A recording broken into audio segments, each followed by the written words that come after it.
America has long been seen as the greatest nation in the world, the protector of the weak, the savior of the small, the knight in shining armor that disclouds terror and oppression and darkness. However, this standard does not seem to apply to America's citizens. While the federal government sends our troops overseas to save those it considers oppressed, terrorized, and defenseless, Americans go hungry, go without essential supplies. In the earthquake of 1906 in San Francisco and subsequent fire, thousands were left in the rubble alone without what they needed. However, it took weeks for the federal government to send help. And at the Great Blizzard of 1888, New Yorkers were forced to freeze and dig their way out underneath the mountains of snow up to 10 feet high in some places, higher in others. In Hurricane Katrina in 2005, the federal government was more concerned about the possibility of terrorists than about the fact that those there that were surviving the hurricane were left with flooding up to second stories. According to the U.S. Bureau of Labor Statistics, in 2020, the unemployment rate shot up to a total of 8.1%, the highest it's been since 2012. In 2019, the percent of men that were unemployed was 3.7%, which jumped up to 7.8% in 2020. The percent of women unemployed in 2019 was 3.6%, while in 2020 that number soared up to 8.3%. While the government argued over the stimulant bills and the qualifications, people went hungry. People suffered.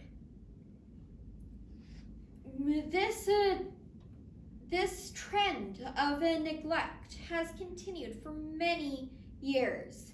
In the Great Franciscan earthquake of 1906, hundreds of buildings caught fire while people fled them. Those who didn't have a place to flee outside of the city were forced to camp in the streets.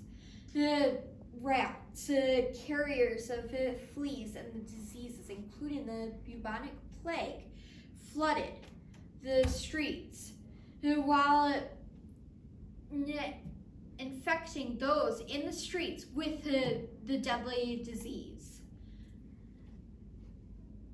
And yet the federal government took weeks to supply help. And when they learned of the outbreak of the deadly Black Plague, they covered it up.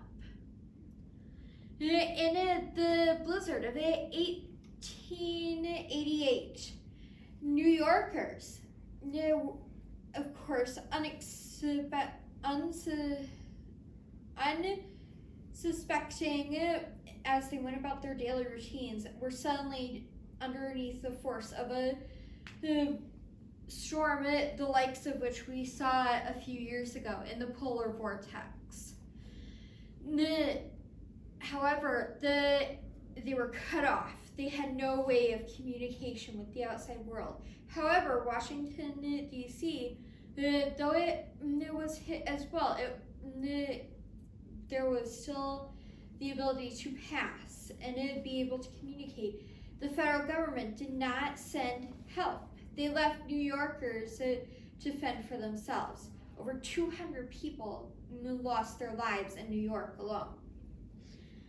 In Hurricane Katrina of 2005, 2005, the federal government arrested those, however guilty or innocent, they suspected of being under, and they suspected of terrorism, and left those trapped in the houses to perish without sending supplies.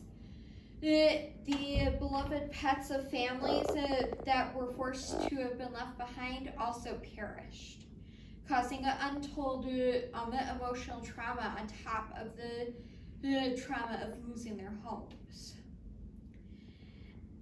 This part of it is the fact that part of the issue that has been identified and become clear over the years is the fact that it is so lengthy a process of